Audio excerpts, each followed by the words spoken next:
Assalamualaikum warahmatullahi wabarakatuh. Pemirsa Tegar TV dimanapun Anda berada, senang sekali bisa jumpa kembali bersama Salwa dalam dialog spesial hari ini.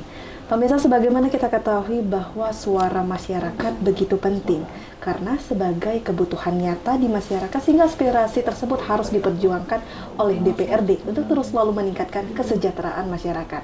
Dan hari ini kita akan membahas mengenai seputar aspirasi atas suara yang ada di Kabupaten Lampung Tengah bersama Ketua Fraksi Demokrat Lampung Tengah sekaligus anggota Komisi 4 DPRD Kabupaten Lampung Tengah, Pak Tony Sasraija. Siap, Mbak Salwa, sehat selalu. Sehat selalu ya, belum Siap. ditanya kabar tapi sudah. Oh, sudah paham. Pasti. Oh, sudah pas. Paham polanya ya, Pak. Iya.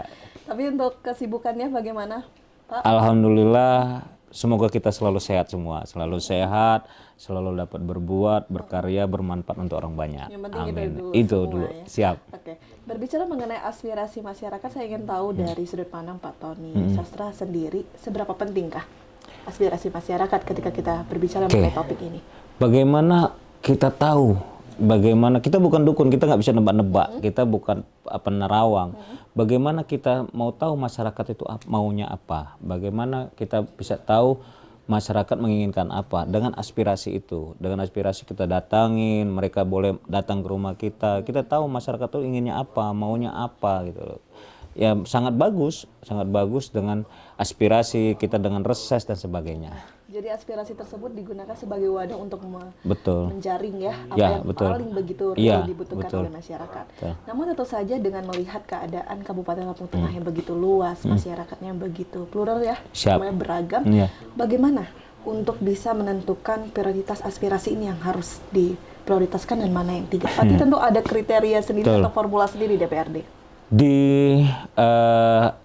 tiap daerah, tiap desa, tiap kampung itu beda-beda keinginan, beda-beda kemauannya. Jadi kita cari yang sangat prioritas. Biasanya kalau di kelurahan itu ada musyawarah kelurahan atau musyawarah kampung. Di situ kan menampung aspirasi mereka. Mereka tuh maunya apa, mereka menginginkan apa. Beda-beda tiap desa ini atau tiap kampung ini dengan kampung yang lain berbeda-beda. Nah, di situ ada skala prioritas. Habis dari musyawarah kampung, musyawarah kecamatan, habis kecamatan, kabupaten. Itu semua pasti yang diprioritaskan. Mereka yang lebih tahu. Dan bukan DPRD sendiri yang menentukan. Kamu harus ini, kamu harus nggak bisa. Nggak bisa, karena tiap daerah pasti berbeda. Oke, jadi bukan DPRD semata yang harus disoroti yang menentukan prioritas tidak. Tapi semua di sini berkolaborasi. Kemudian sebenarnya ini agar menjadi informasi juga untuk pemirsa yang ada di rumah ya Pak Tony. Kegiatan-kegiatan apa sih yang digunakan untuk menyalurkan aspirasi yang ada di masyarakat? Jadi tadi saya bilang menyalurkan aspirasi melalui musyawarah kelurahan dan sebagainya. Kalau DPRD ada namanya reses. Nah, reses kita turun ke lapangan itu per 4 bulan sekali, 3-4 bulan sekali kita turun, kita kumpulkan tokoh masyarakat, tokoh agama, pemuda, perangkat desa, kita tanya apa sih yang diinginkan, apa sih yang diprioritaskan dari desa ini, kampung ini. Karena tadi saya bilang tiap kampung berbeda, tiap desa berbeda.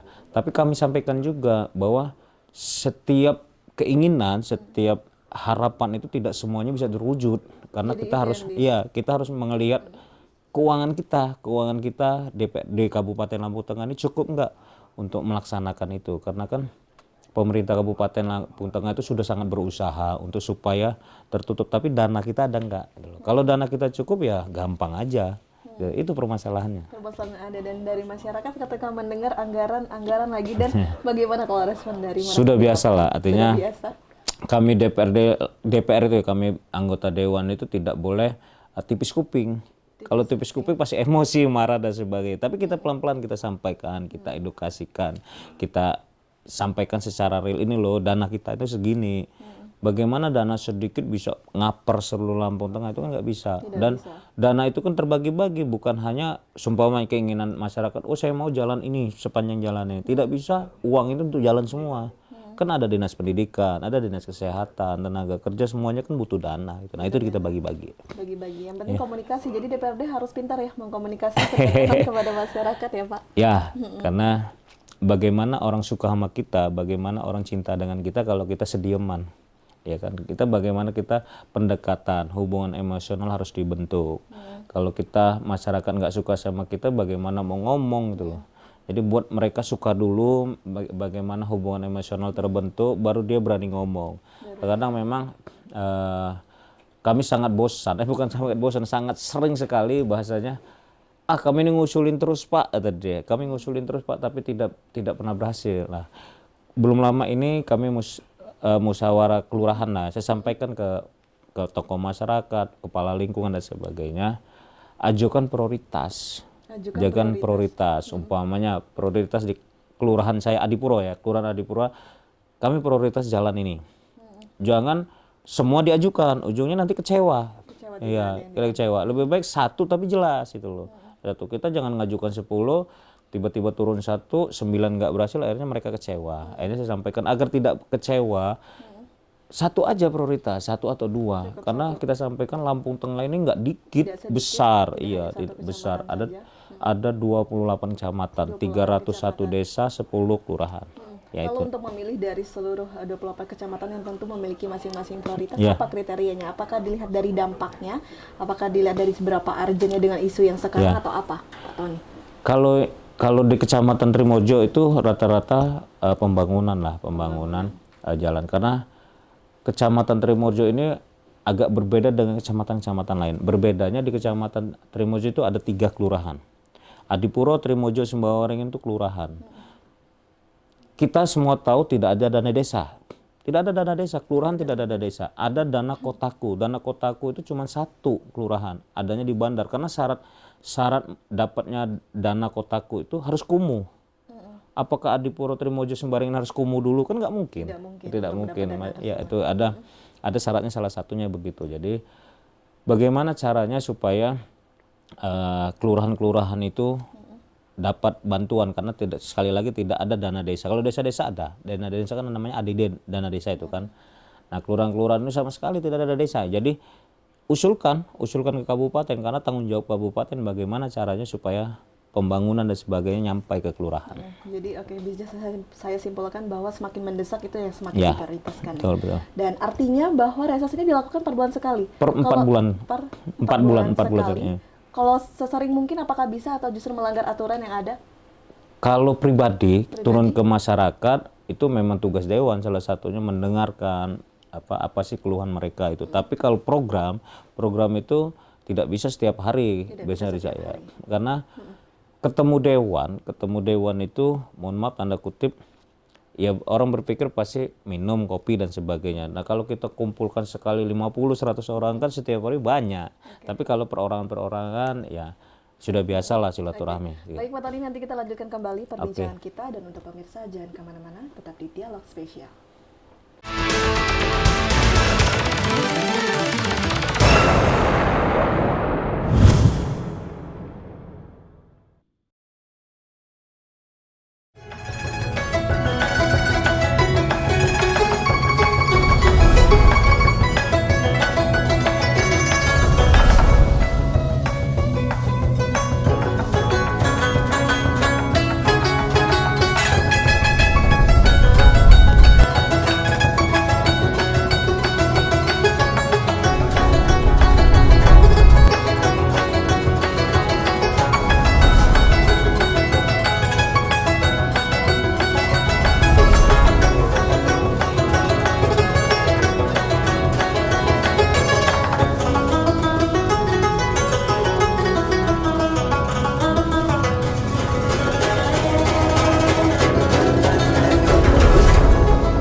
Alam menyimpan banyak keindahan untuk siapapun yang ada di muka bumi. Kesegaran udaranya mampu menyehatkan tubuh. Sin Seming adalah keturunan Cina dan Jawa, terlahir sebagai seorang penyembuh. Sejak kecil, sudah lama mempelajari tanaman obat. Dengan memadukan racikan ramuan tradisional Cina dan Jawa kuno, Sin Seming mampu mengobati berbagai macam penyakit, baik penyakit berat maupun ringan. Terapi Sin Seming memberikan racikan ramuan tradisional dengan memperhatikan detail komposisi bahan terbaik. Kita dari turun-temurun, atau ibarat kita bilang dari oma atau dari nenek. Kita mengetahui titik saraf itu tidak gampang. Karena salah satu untuk mengetahui bahwa titik saraf itu bukan hanya dari belajar aja, itu harus ada dari keturunan. Nama saya Bapak Sunardi. Nah, keluhan saya diabetes sama lemah syahwat. Saya setelah berobat di Sing Seming itu sekali terapi aja udah.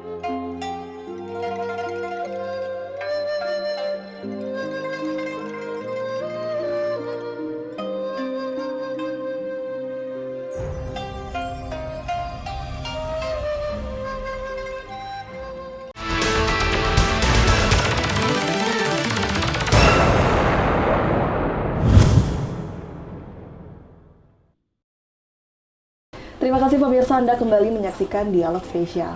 Baik, Pak Tani, kita lanjutkan kembali, tapi per 4 bulan sekali itu produktif ya Pak? Dilakukan terus, tidak pernah bolong-bolong? Tidak, nggak boleh, karena kan ada BPK, nanti Ada kita di audit dan sebagainya, kita kan harus sesuai, harus ada visualnya, videonya, ada fotonya, ada tanda tangan dan sebagainya. Kalau enggak, duitnya kemana gitu. Jadi tidak boleh bermain-main. Nggak ya bisa, di sini. nggak bisa, ya.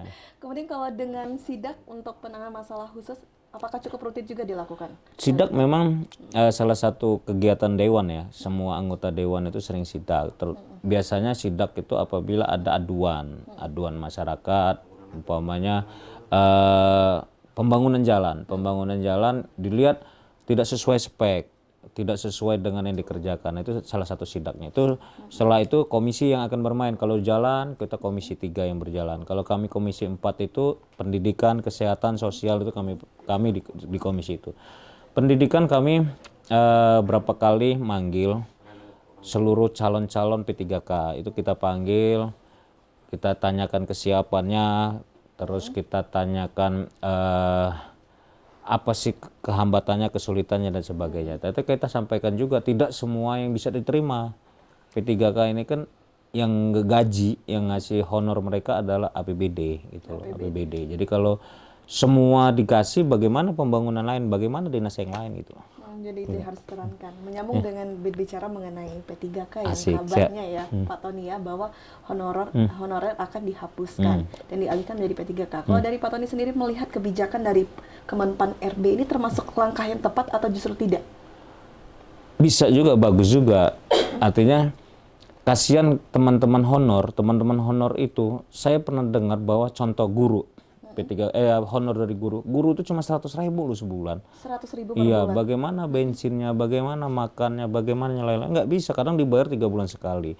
Dengan P3K ini teorinya honor tapi terkontrak, jadi dia per bulannya UMR kan kasihan yang 100.000 gitu loh. Kita berharap dengan P3K ini benar-benar menjaring gitu, benar-benar sangat membantu. Jelas ini sangat membantu. Sangat membantu. Bagaimana dengan apa tidak ada kebijakan lagi misalnya honorer tetap diadakan, kurang setuju ya Pak? Tetap ada, tidak dihapuskan, kurang? Nah, jadi kan sebenarnya itu program-program pemerintah awalnya sih tidak ada PNS, tidak akan ada PNS lagi. Tapi PNS setelah waktu saya di Komisi 1, waktu saya ketua Komisi 1, saya datang ke Pan RB, nanti ada itu PNS, tapi hanya untuk seperti kepala sekolah dan sebagainya. Karena P3K ini tidak boleh punya jabatan.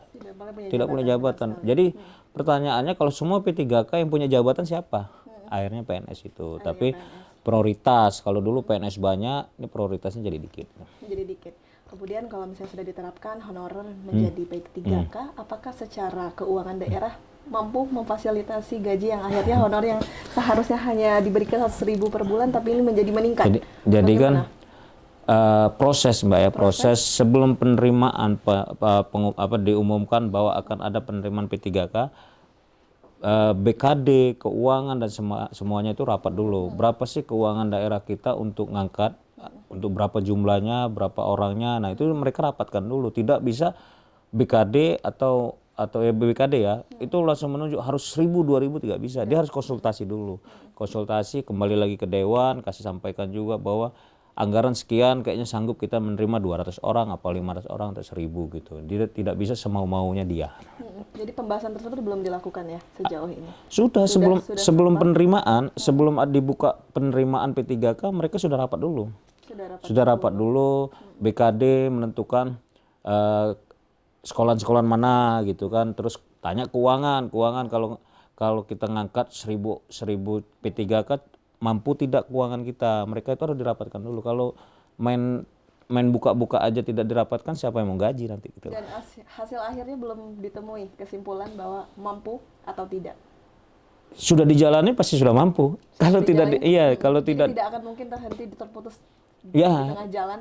ya sudah diumumkan, sudah dilaksanakan, sudah 3 kali ini sudah dilaksanakan, sudah jalan, sudah di SK-kan juga, iya. Sudah di Ya. SK-kan. Yang pertama, yang kedua sudah di SK-kan, yang ketiga ini belum pengumuman. Kalau udah pengumuman ya sudah yakin mampu. Baik, Kita ngadain, kita harus bertanggung jawab. Baik, tersebut prosesnya. Tapi kalau kita lihat lebih jauh lagi yang mengenai impact-nya untuk daerah, untuk pembangunan. Sebenarnya kita bicara mengenai honorer ya.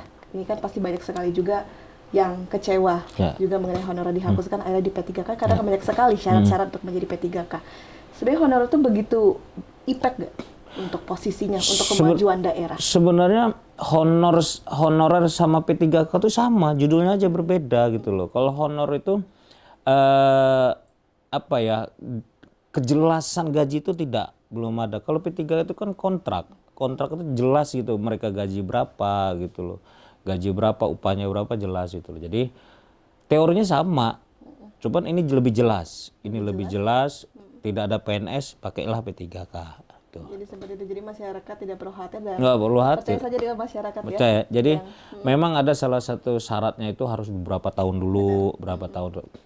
Ya karena kita lihat itu kita mengutamakan yang sudah 15 tahun, 20 tahun. Ada juga yang sudah 15 tahun nggak lulus. Iya, ada juga yang sudah 15 tahun, 20 tahun nggak lulus dengan alasan kemarin waktu kita panggil, Pak, kami sudah 20 tahun melawan orang yang baru lulus kuliah, kata dia. Mereka yang ngerti komputer dan sebagainya, mereka nggak gaptek. Kami ini kan ada yang gaptek, kata dia. Itu bagaimana? Akhirnya ada kebijakan yang sudah 15 sampai 20 tahun dikasih kebijakan, dikasih poin. Mereka sudah dikasih 30% dulu. Jadi poin dia sudah 30%, ditambah lagi nanti tes IT-nya, tes itunya tambah lagi. Ini kalau lebih dari 60% dia akan lulus gitu loh. Ya, artinya dia udah dikasih nilai duluan itu. Baik, jadi semua diakumulasikan ya sesuai dengan aturan yang ada. Tapi kalau tadi Kabupaten Lampung Tengah sendiri bagaimana sih Pak untuk gajinya? Karena mendengar isu yang kabar kan akan berbeda dengan P3 yang melalui tes dengan yang tidak. Karena honorer yang diangkat jadi P3 Kak tanpa tes. Bedanya semua harus tes. Kalau Mbak Salwa mendengar ada orang nggak tes, kasih kabar kami gitu loh. Kami senang. Itu isu yang iya, itu nggak benar itu. Jadi malah ada isu terakhir kami kumpulin beberapa honorer yang ikut P3, kami tanya karena dapat informasi ada orang bayar sampai 15 juta sampai 20 juta untuk masuk. Itu udah pernah ada temuan. Ini kita panggil, kita jelas, kita tanyain, ada seorang berani, iya Pak ini bla bla, kita panggil dan suruh pulangin. Tugas kita suruh pulang. Kalau nggak pulangin kita lanjutkan, kita laporkan ke kepolisian gitu loh. Bahwa ini tindak pidana, tidak boleh suap, tidak boleh pakai uang gitu. Itu jelas. Jadi kalau dibilang untung mana, ya bagus P3K ini lebih bagus, lebih jelas itu loh. Lebih jelas. Kasihan yang honor itu, honornya coba aja tanya, ada yang 100.000, 200.000. Nah itu kan honor juga ngambilnya ya dana dari dana bos dan sebagainya. Kalau ini kan jelas APBD. Baik. Jadi ini merupakan salah satu langkah juga untuk memperjuangkan kesejahteraan honorer. Dan honorer juga untuk pemirsa ada di rumah jangan mau tertipu juga ya Pak, dengan iming-iming dengan tanpa tes bisa masuk P3K dengan uang segini. Betul. Kalau masyarakat menemukan orang yang tanpa tes atau yang bisa lulus begitu saja, kasih kabar kami. Datang ke DPRD langsung boleh, suratin boleh, ketemu langsung boleh, atau bisa telepon saya, bisa semua. Artinya datang ke rumah saya juga, saya akan nerima. Saya selalu senang kalau ada yang berani. Mungkin banyak orang tahu, walaupun langit runtuh, kebenaran harus ditegakkan. Kebenaran, keadilan harus ditegakkan. Jadi walaupun langit runtuh, saya nggak takut mau siapapun. Pokoknya ayo siap untuk kebenaran. Selagi kebenaran jangan takut ya. Jangan takut. Iya. Baik, Pak Tadi nanti kita lanjutkan kembali. Dan untuk pemirsa jangan kemana-mana, tetap di Dialog Spesial.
menyimpan banyak keindahan untuk siapapun yang ada di muka bumi.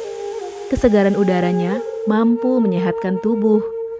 Sin Seming adalah keturunan Cina dan Jawa, terlahir sebagai seorang penyembuh. Sejak kecil, sudah lama mempelajari tanaman obat. Dengan memadukan racikan ramuan tradisional Cina dan Jawa kuno, Sin Seming mampu mengobati berbagai macam penyakit, baik penyakit berat maupun ringan. Terapi Sin Seming memberikan racikan ramuan tradisional dengan memperhatikan detail komposisi bahan terbaik. Kita dari turun-temurun, atau ibarat kita bilang dari oma atau dari nenek. Kita mengetahui titik saraf itu tidak gampang, karena salah satu untuk mengetahui bahwa titik saraf itu bukan hanya dari belajar aja, itu harus ada dari keturunan. Nama saya Bapak Sunaji. Nah, keluhan saya diabetes sama lemah syahwat. Saya setelah berobat di Sin Seming itu sekali terapi aja udah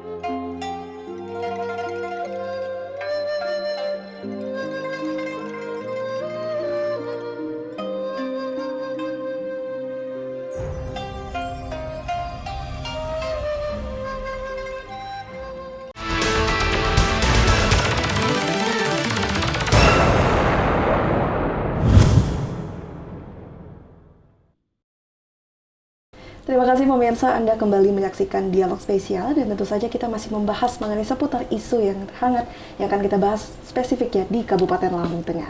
Baik Pak, tadi kita lanjutkan kembali, kita akan beralih ke isu yang kedua, yakni mengenai pelecehan seksual. Banyak sekali laporan mengenai kasus kejahatan seksual atau pelecehan ini di beberapa daerah. Kalau di Kabupaten Lampung Tengah sendiri bagaimana situasi? Apakah begitu mencekam atau justru tidak begitu? Kalau isu tentang pelecehan seksual sih nggak terlalu ya, nggak terlalu. Paling sekarang yang lagi serem itu penculikan, penculikan anak ini yang isunya yang luar biasa. Kalau pelecehan seksual ya ada saja, tapi tidak terlalu viral, tidak terlalu banyak. Ya paling pesan-pesan aja ya untuk perempuan-perempuan, jangan mancing-mancing. Jangan mancing-mancing. Mancing-mancing itu seperti apa nih? Ya, terkadang berpakaian semaunya, terkadang yang goda laki-laki. Kalau laki-laki sering digoda, kecuali laki-laki itu yang imannya kuat, imannya benar-benar bagus, mungkin tidak tergoda gitu loh. Atau orang ngerti hukum. Nah, jadi kalau orang ngerti hukum dijadikan panglima, orang akan takut gitu loh.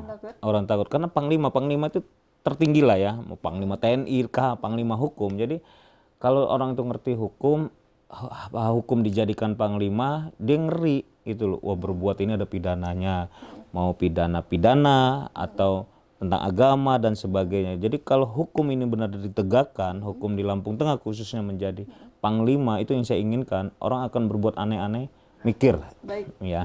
Itu yang kedua. Tapi yang pertama saya ingin menyoroti ini yang dibilang bahwa perempuan harus berpakaian baik. Apakah itu menjadi salah satu faktor juga yang memicu terjadinya pelecehan seksual dari menurut? Iya, jelas.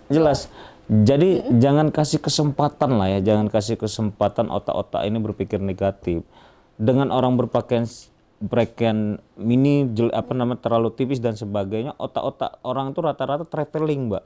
Wah, seperti mikirnya kemana-mana, baik kemana-mana. Jadi yang berpakaian tertutup tidak akan memancing. Ya, kalau pakaian tertutup orang tidak terlalu traveling ya, kecuali memang otaknya udah jahat, otak mesum. Tapi awal-awalnya dari memang pancingan itu, dengan mancing-mancing, dengan gayanya dan sebagainya, dengan pakaian juga. Jadi itu bahaya. Lebih baik sih pakaianlah sopan, rapi. Orang otaknya tidak traveling gitu, tidak kemana-mana gitu loh, Mbak. Gitu. Jadi itu syarat yang bisa diberikan oleh Pak Tony untuk menjaga pakaian. Tapi kalau pria bagaimana?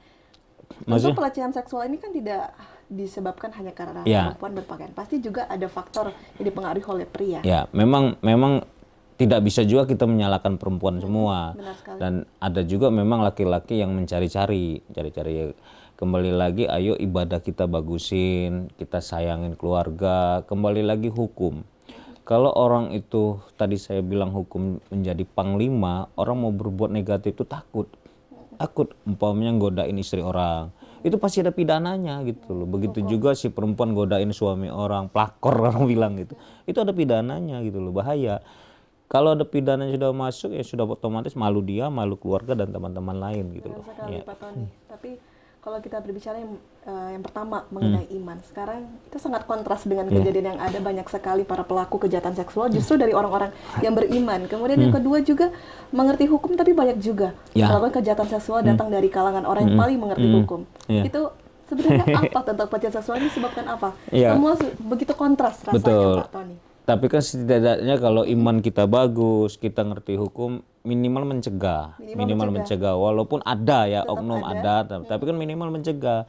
Kalau kita ngerti hukum, kita itu salah satunya tugas dari PPA lah ya, PPA dari Perlindungan Perempuan dan Anak. Itu tugasnya adalah ngasih tahu, edukasi, seminar dan sebagainya. Kami juga, saya juga sering buat statement dan sebagainya.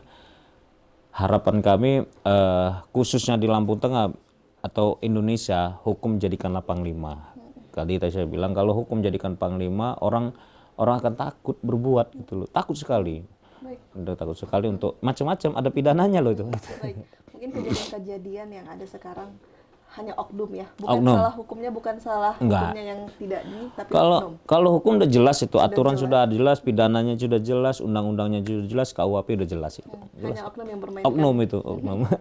Baik, Pak Tony. Kemudian kalau di Kabupaten Lampung Tengah sendiri untuk pelecehan seksualnya sebenarnya didominasi dengan kasus apa sih Pak sebenarnya? Sebenarnya rata-rata karena apa ya? Karena kebutuhan mungkin dan sebagainya, ada yang cari uang dan sebagainya dan sebagainya. Ada di sini kebutuhan? Ya kebutuhan orang-orang yang butuh biaya dan sebagainya, ujungnya mancing-mancing dan jual dan sebagainya. Tapi Menjual apa ini di sini? ya Pak? ya menjual diri dan sebagainya, menjual diri. Ada juga Tingkat pemerkosaannya bagaimana? Ya. Pelecehan di tempat umum segala macam ada ditemui kasus seperti itu? ada juga sih laporan-laporan di kecamatan saya juga ada perempuan diperkosa dan sebagainya ya, karena mungkin kebutuhan apa ya, birahi dia dan sebagainya. Ya ada juga awalnya berpikir suka sama suka, tapi karena terjebak dan sebagainya akhirnya buat laporan terbalik dan sebagainya. Banyak, saya juga pernah beberapa kali nangani perkara perempuan laporan, kita buatin laporan, setelah faktanya memang perempuan ini nggak benar gitu. Oh karena kamu nggak bayar, kata dia. Ada, saya pernah begitu. Ada uniknya seperti itu. Iya, dia pura-pura cerita kalau laki-laki ini memperkosa. Setelah fakta di pengadilan ternyata tidak. Jadi ya banyaklah statement lain lah, nanti saya ceritakan itu. Yang jelas ada yang buat-buat juga, bahwa seolah-olah dilecehin tapi faktanya tidak. Memang perempuan itu sendiri yang mancing-mancing gitu loh, mencari-cari. Gitu. Mencari-cari. Jadi sehingga bisa saya simpulkan terlapor banyak datang dari perempuan ya Pak? Banyak. Ya. Dari rentan usia? Kalau yang begini tuh jarang laki-laki lapor gua dilecehin sama perempuan, nggak mungkin kayaknya. Tidak ada di Kabupaten Lampung Tengah, tapi jangan dijawab dulu. Ya. Kita Siap. lanjutkan kembali setelah jeda pariwara berikut ini.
Alam menyimpan banyak keindahan untuk siapapun yang ada di muka bumi.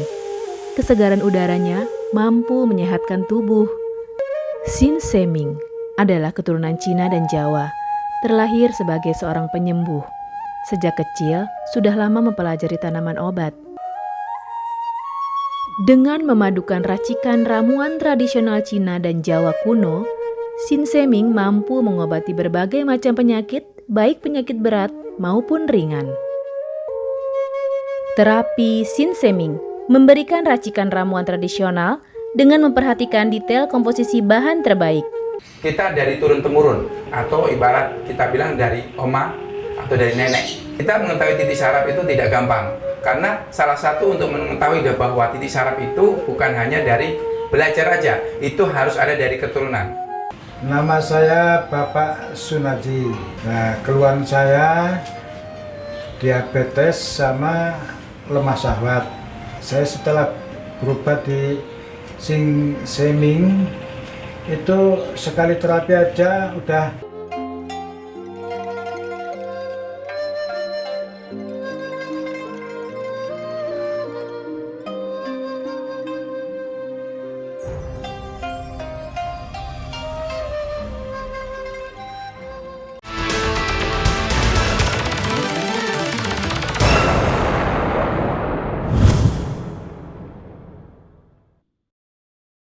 Terima kasih pemirsa, Anda kembali menyaksikan dialog spesial dan kita masih membahas mengenai pelecehan seksual yang ada di Kabupaten Lampung Tengah.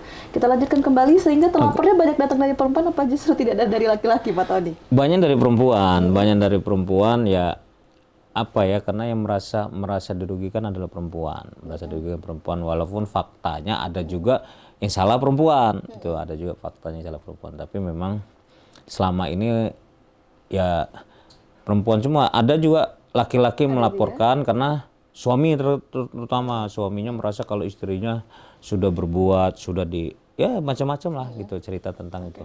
Tapi didominasi dengan perempuan. Perempuan jelas. Dan didominasi juga korban banyak datang dari laki-laki. Iya.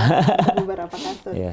Kemudian tetapi dalam kasus anak ini saya ingin tahu dulu sebelum saya menyimpulkan, untuk terlapor itu datang dari range usia berapa, Pak Tony? Yang jelas banyak dewasa, dewasa ya? Dan orang tua malahan, orang tua juga banyak. Kalau di bawah umur ada, tapi nggak terlalu banyak. Karena di bawah umur tuh mereka pacaran, ketahuan orang tuanya laporin. Itu banyak juga, artinya memang tugas orang tua bagaimana caranya supaya anak tidak pernah yang aneh-aneh. Anak yang aneh-aneh itu ya preventif ya, harus dilakukan. Ya. Kalau dari pemerintah bagaimana untuk menyiasati hal tersebut agar kota, khususnya di Kabupaten Lampung Tengah, menjadi kabupaten yang ramah anak? Apakah ada perhatian di situ pemerintah? Saya perhatikan ada dananya ke lembaga LPA ya kalau nggak salah, perlindungan anak itu ada. Jadi bagus itu perlindungan anak, edukasi, menyampaikan seminar-seminar, menyampaikan bahwa perbuatan ini tidak benar, perbuatan harus dicegah. Itu ada dananya untuk mereka, untuk apa ya, seminar-seminar untuk ngasih tahu, memberitahu bahwa bahayanya tentang seks bebas dan sebagainya. Seks bebas dan sebagainya. Dan di sini Pak Tony, saya simpulkan bahwa mengenai pelecehan seksual yang ada di Kabupaten Lampung Tengah tidak begitu mencekam ya, artinya Pak ya. Kalau dibilang tidak begitu mencekam, itu sangat memalukan sebenarnya, sangat memalukan. Kenapa tidak viral? Karena otomatis orang yang melakukan itu minta ini tutup, minta itu tidak sampai viral. Karena kalau viral kan malu semua. Jadi artinya banyak tapi tidak viral saja. Iya, dan terkadang selesai di bawah, tidak sampai ke polisian. Nah, ini juga menarik karena pasal tentang perselingkuhan, zina, itu ancamannya itu di bawah 9 tahun. Di bawah 9 tahun. Sedangkan surat edaran Mahkamah Agung, ancaman di bawah 4 tahun tidak wajib ditahan.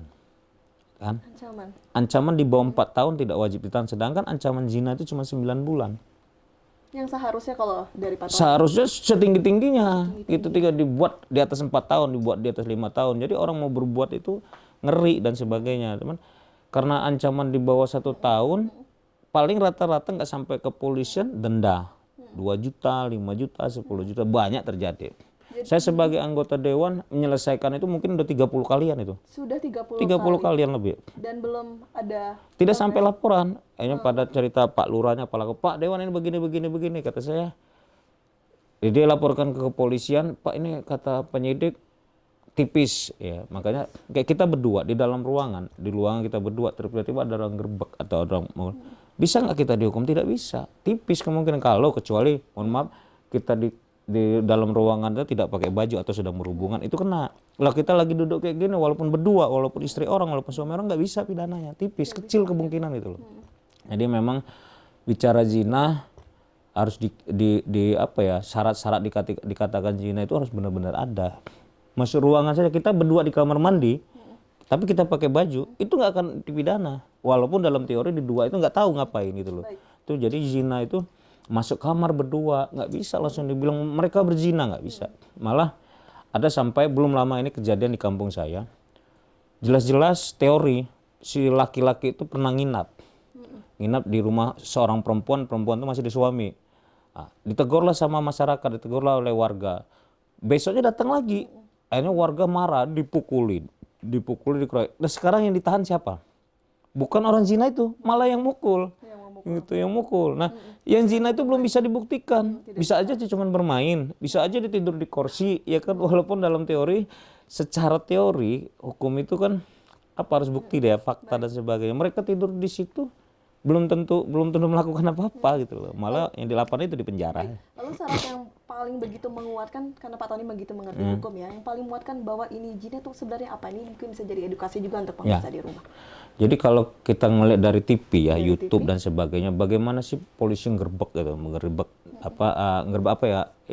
lah ya bahasanya, itu masuk ke kamar itu. Polisi yang pertama dilihat adalah tempat spray, terus kotak sampah, ada nggak kondom, ada nggak bukti sperma dan sebagainya. Mohon maaf ini bahasanya agak vulgar. Tidak apa-apa.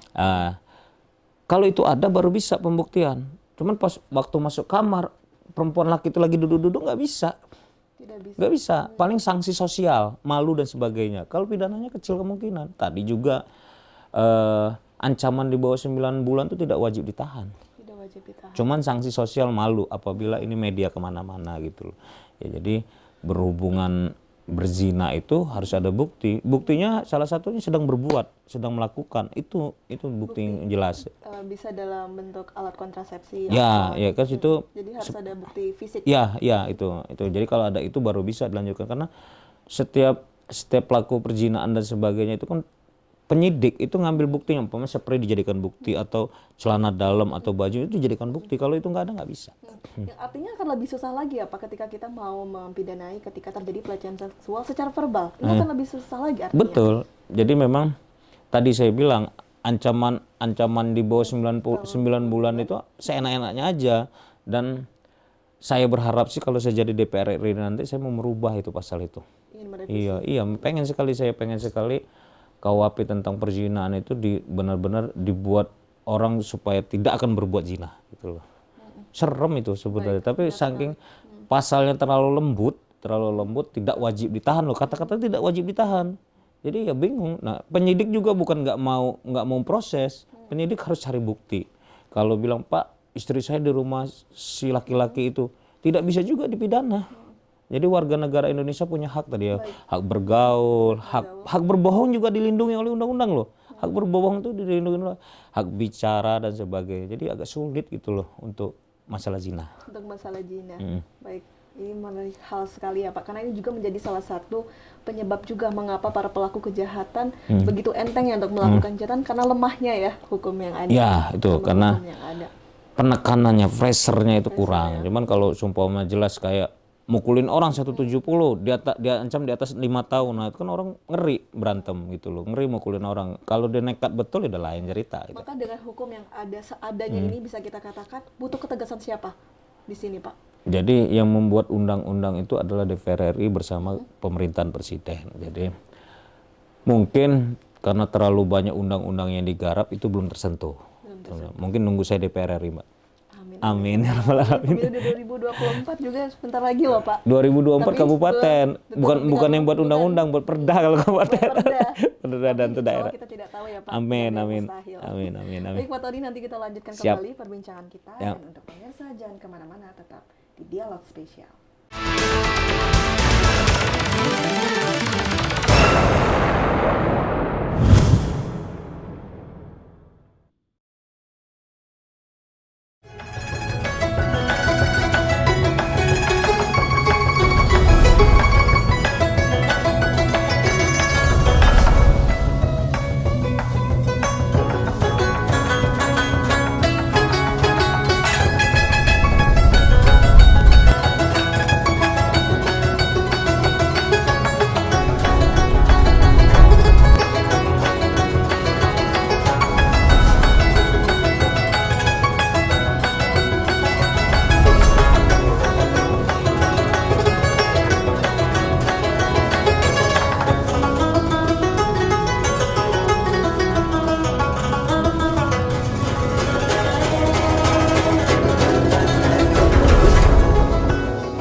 menyimpan banyak keindahan untuk siapapun yang ada di muka bumi. Kesegaran udaranya mampu menyehatkan tubuh. Sin Seming adalah keturunan Cina dan Jawa, terlahir sebagai seorang penyembuh. Sejak kecil, sudah lama mempelajari tanaman obat. Dengan memadukan racikan ramuan tradisional Cina dan Jawa kuno, Sin Seming mampu mengobati berbagai macam penyakit, baik penyakit berat maupun ringan. Terapi Sin Seming memberikan racikan ramuan tradisional dengan memperhatikan detail komposisi bahan terbaik. Kita dari turun-temurun, atau ibarat kita bilang dari oma atau dari nenek. Kita mengetahui titik saraf itu tidak gampang, karena salah satu untuk mengetahui bahwa titik saraf itu bukan hanya dari belajar aja, itu harus ada dari keturunan. Nama saya Bapak Sunardi. Nah, keluhan saya diabetes sama lemah syahwat. Saya setelah berobat di Sin Seming itu sekali terapi aja udah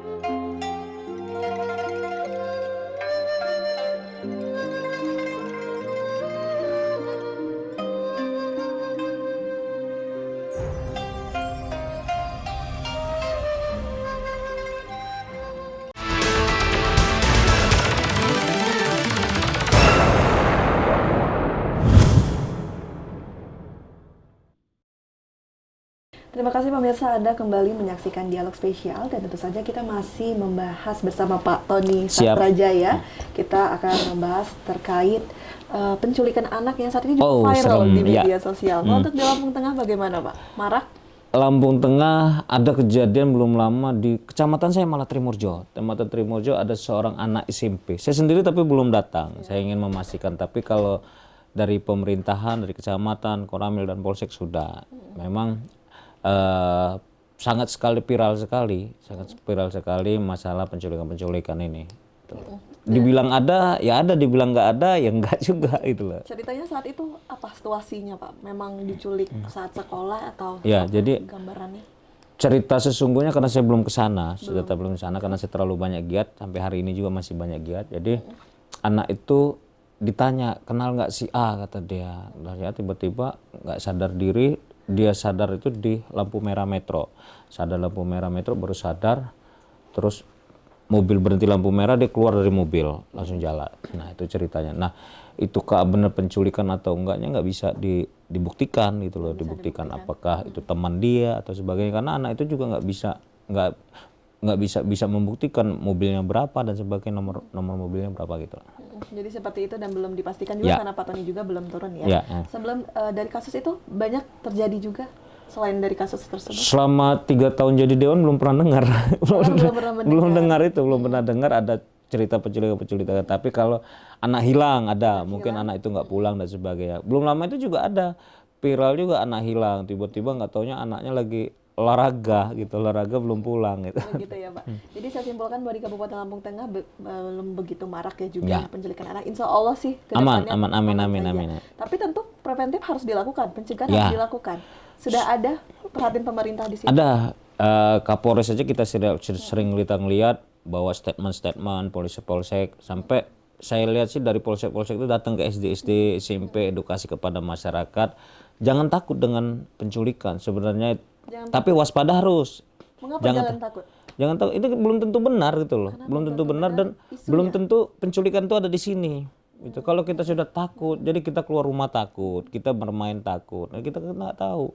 Nggak tahu kalau penculikan itu entah di mana. Apakah itu hanya isu dan sebagainya, kita nggak tahu. Dan kita tetap waspada, walaupun jangan takut, harus waspada gitu. Dengan contoh-contoh yang ada gitu loh.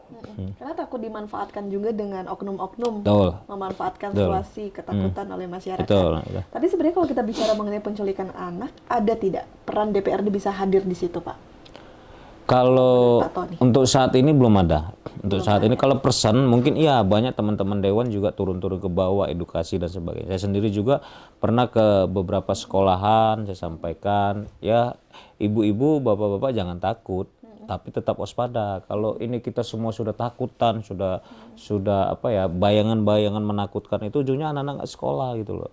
Anak-anak nggak sekolah. Tapi saya lihat di Lampung Tengah kepolisian kita luar biasa, polsek-polsek turun dia edukasi polsek, karena mungkin diperintah oleh atasannya, oleh Kapolres dan sebagainya. Dia turun langsung menyampaikan kepada masyarakat untuk meyakinkan mereka bahwa Lampu Tengah ini aman, bahwa benar-benar polisi bekerja, polisi TNI itu benar-benar bekerja untuk melindungi masyarakat. Dan tidak hanya kepolisian ya Pak ya sebenarnya. Kalau Pak Tony sendiri dari sudut pandang Pak Tony sebenarnya yang menjadi garda terdepan untuk melindungi anak itu sebenarnya ada di pemerintah atau justru dari keluarga pertama primer yang ada di lingkungan anak? Yang jelas pasti orang tua, Pasti orang tua dan dulu. keluarga. Ya, tadi jumlah polisi kita tidak sebanding jumlah warga.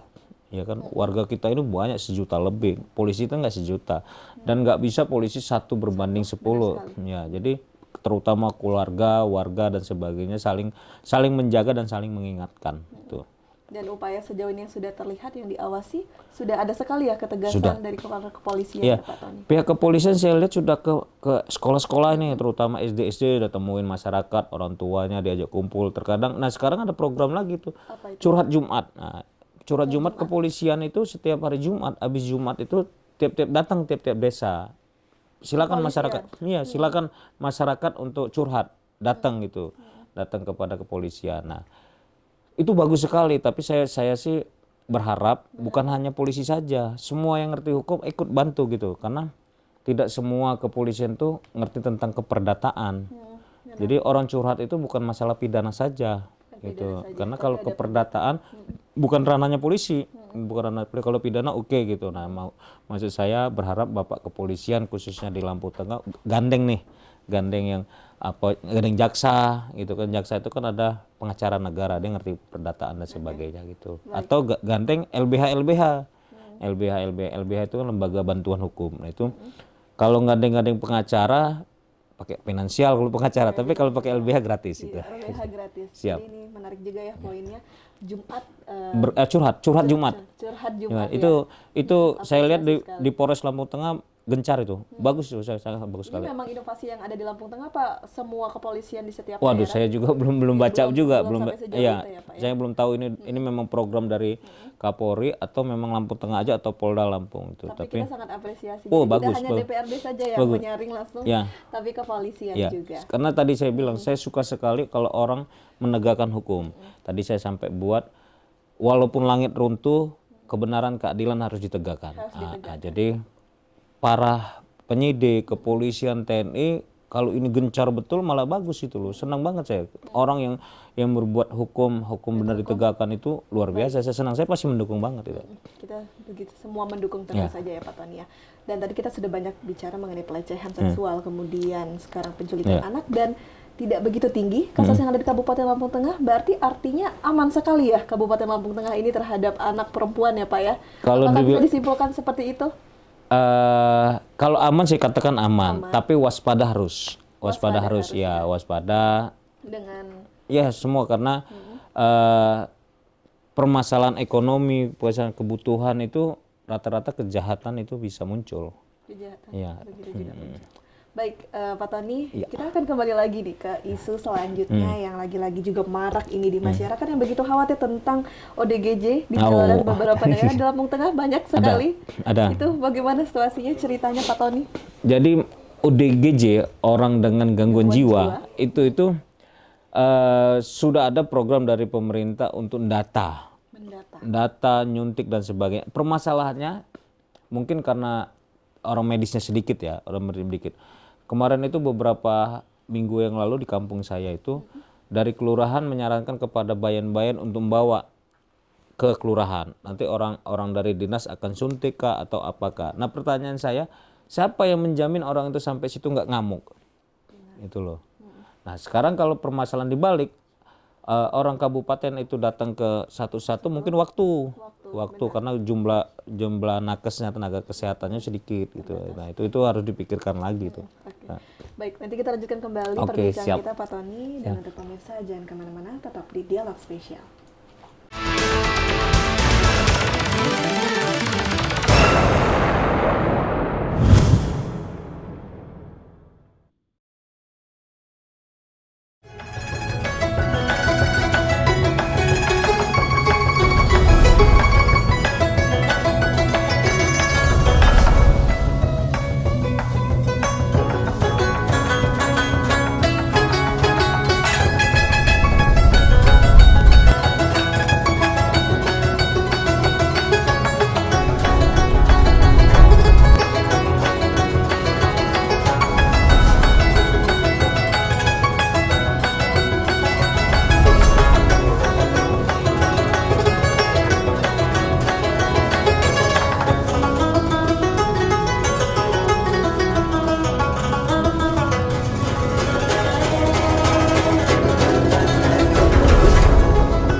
Alam menyimpan banyak keindahan untuk siapapun yang ada di muka bumi. Kesegaran udaranya mampu menyehatkan tubuh. Sin Seming adalah keturunan Cina dan Jawa, terlahir sebagai seorang penyembuh. Sejak kecil, sudah lama mempelajari tanaman obat. Dengan memadukan racikan ramuan tradisional Cina dan Jawa kuno, Sin Seming mampu mengobati berbagai macam penyakit, baik penyakit berat maupun ringan. Terapi Sin Seming memberikan racikan ramuan tradisional dengan memperhatikan detail komposisi bahan terbaik. Kita dari turun-temurun, atau ibarat kita bilang dari oma atau dari nenek. Kita mengetahui titik saraf itu tidak gampang, karena salah satu untuk mengetahui bahwa titik saraf itu bukan hanya dari belajar aja, itu harus ada dari keturunan. Nama saya Bapak Sunardi. Nah, keluhan saya diabetes sama lemah syahwat. Saya setelah berobat di Sin Seming itu sekali terapi aja udah.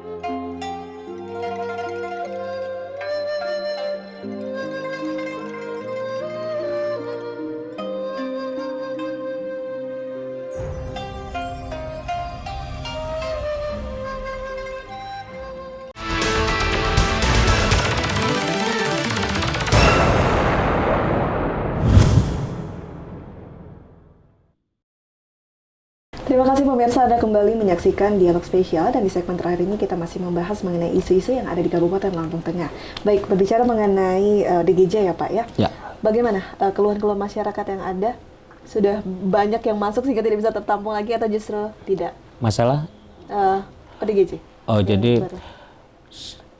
Yang kita tahu memang tadi benar, pemerintah sudah baguslah turun ke bawah dan sebagainya. Tapi permasalahannya tadi saya sampaikan, dari rumah ke lokasi umpama kumpul di kelurahan atau di kecamatan bisa. Nah sekarang siapa yang bisa menjamin mereka itu tidak ngamuk dan sebagainya. Nah itu kalau kita juga menyarankan masyarakat nakes tenaga kesehatan untuk datang, itu butuh waktu karena banyaknya juga. Baik, tapi berarti artinya di sini yang difasilitasi oleh pemerintah tidak hanya ODGJ yang ada di panti atau di sebelah Lembaga, tapi juga ada di rumah-rumah yang ya. Tidak tahu jelasnya Ya dari mana. betul, makanya saya dengar sendiri, saya mendengar dan melihat bagus ini pemerintah kita sudah bagus. Diperintahkannya kelurahan, kepala desa untuk cari ada nggak ODGJ itu, bawa ke kelurahan atau bawa kepala kampung, biarin tenaga kesehatan yang akan melihat apakah disuntik atau diobatin atau dan sebagainya. Itu sudah bagus sebenarnya, perhatiannya sudah luar biasa. Perhatiannya sudah luar biasa. Dengan perhatian begitu luar biasa, apakah artinya ini disebabkan karena memang ODGJ ini sudah mulai meresahkan dalam hal arti sudah ada kriminal yang terjadi atau apa, atau tidak Pak Tony? Cuma hanya preventif saja? Ya, cuman karena pemerintah ingin bantu saja ya, membantu supaya mereka sehat, supaya dia bisa aktivitas seperti layaknya keluarga-keluarga yang lain gitu loh. Nah itu luar biasa. Ini tapi yang agak tanda tanya saya juga, ini dikasih KTP gitu loh. Dikasih KTP untuk nah, saya nggak tahu. Jadi bukan Lampung Tengah aja, saya mendengar di Indonesia ini orang-orang gila itu, orang dengan gangguan jiwa itu dikasih KTP, boleh nyoblos itu. Boleh nyoblos itu. Kalau menurut Pak Tony itu bagaimana? Nggak masuk akal. Jadi kan dari pemerintah tidak masuk akal? Tidak bisa masuk akal. Orang melakukan perbuatan hukum namanya ya, melakukan perbuatan hukum. Nyoblos itu kan perbuatan melakukan karena ada pertanggungjawaban. Karena ada pertanggungjawaban.